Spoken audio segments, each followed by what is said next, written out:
We reserve a few minutes every Sunday to discuss current trends you'd expect from reading Bible prophecy. We are futurists, interpreting the unfulfilled prophetic portions of the book of Daniel and the book of the Revelation and other unfulfilled Bible prophecies as future events that will occur in a literal, physical, apocalyptic, and global context. I've been talking a lot about the COVID-19 vaccine mandates.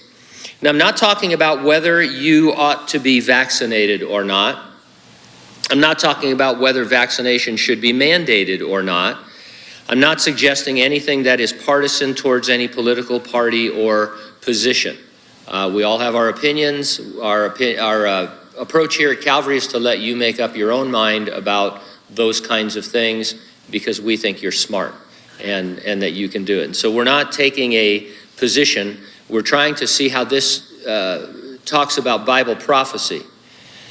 During the future 7-year Great Tribulation, I'll read it to you, all, both small and great, rich and poor, free and slave, must receive a mark on their right hand or on their foreheads.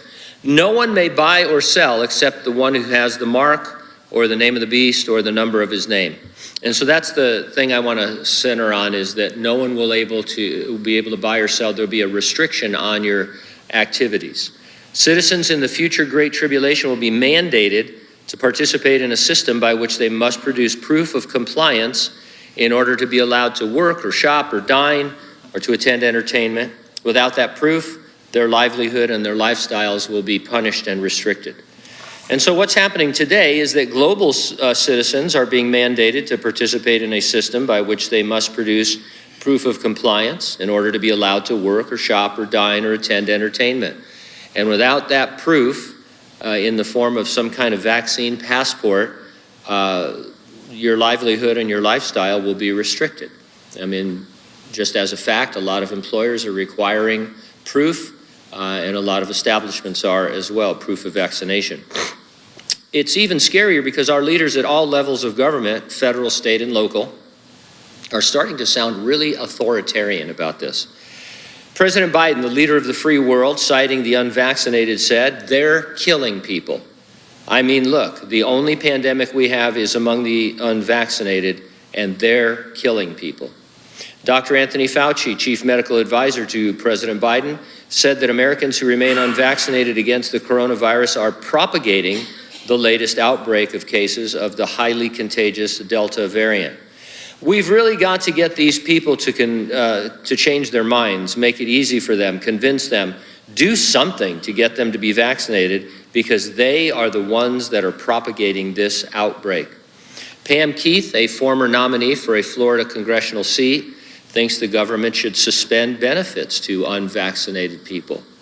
The Department of Homeland Security released an advisory summarizing the current terrorism threat and mentioned grievances over public health safety measures and perceived government restrictions as potential domestic terror threats. And so those who have problems with what the government is doing in mandating certain things, they are considering them potential domestic terrorists. Deputy Attorney General Jeffrey Rosen sent U.S. attorneys and federal law enforcement agencies a memo informing Department of Justice officials that they should consider prosecuting certain purposeful exposure or infection of others with COVID-19 under federal terrorism-related statutes. The memo followed warnings from the FBI that white supremacist groups were encouraging members who became sick to spread the virus to Jewish people, minorities, and police officers, suggesting that members could use spray bottles, leave bodily fluids on door handles, or spit on elevator buttons. This is real stuff. And so I don't want to get off track here right now, but suppose that the government says churches can't meet and then we meet. We could potentially be domestic terrorists that are spreading COVID. That's really what it boils down to. The governor of Alabama said it's time to start blaming the unvaccinated folks. Governor Phil Murphy of New Jersey turned on hecklers, saying, "You're the ultimate knuckleheads, and because of what you are saying and standing for, people are losing their life. Washington Governor Jay Inslee said last week, "There's no reason on this green earth why people who are vaccinated should lose the right to go to a restaurant or go to school or go to work because some folks won't get vaccinated. That's not right. It's not fair." Our Governor Newsom said an individual's choice not to get vaccinated is now impacting the rest of us in a profound, devastating, and deadly way. Hawaii Lieutenant Governor Josh Green said, "It's a small minority that is otherwise condemning society to a lockdown and potentially large-scale death." LA City Councilman Mitch O'Farrell was quoted, "We're not going to deny anyone the ability to access essentials, food, medicine, etc., regardless of vaccination, but what is immoral is choosing not to get vaccinated." In other words, they won't let you starve, but they are going to do something. LA City Attorney Mike Feuer endorsed the idea that he calls no shot, no admission.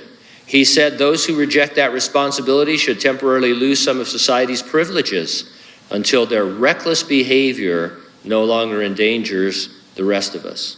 People were surveyed as to who they blame for the resurgence of COVID-19 infections. A whopping 79% of vaccinated Americans blame unvaccinated Americans. And so we're starting to have a divide between two classes of people, vaccinated and unvaccinated. And the government is calling them the unvaccinated killers, spreading death. It's deadly, immoral, those kinds of things. That kind of rhetoric encourages people in one group to do things to people in the other group. More and more, COVID-19 is being described as the pandemic of the unvaccinated. The labeling is intensifying the rhetoric of killing, terrorism, and social consequences for the unvaccinated. Again, not talking about the vaccines, whether you should get them, talking about what is happening as a result of the government. Step back, you look at the big picture, the entire planet is on the verge of a system of social credit based on government mandates in which good citizens are rewarded and bad ones are punished. And if this doesn't stop, it's just the beginning of things that are going to be mandated to make you a better citizen. It is very Revelation 13-ish, I say. Now, of course, we believe the resurrection and rapture of the church is imminent. Could happen any moment. Nothing needs to happen before it does, and it will happen, as we'll see today in our study, before the Great Tribulation. Are you ready for the rapture? If not, get ready and stay ready and keep looking up. Ready or not, Jesus is coming.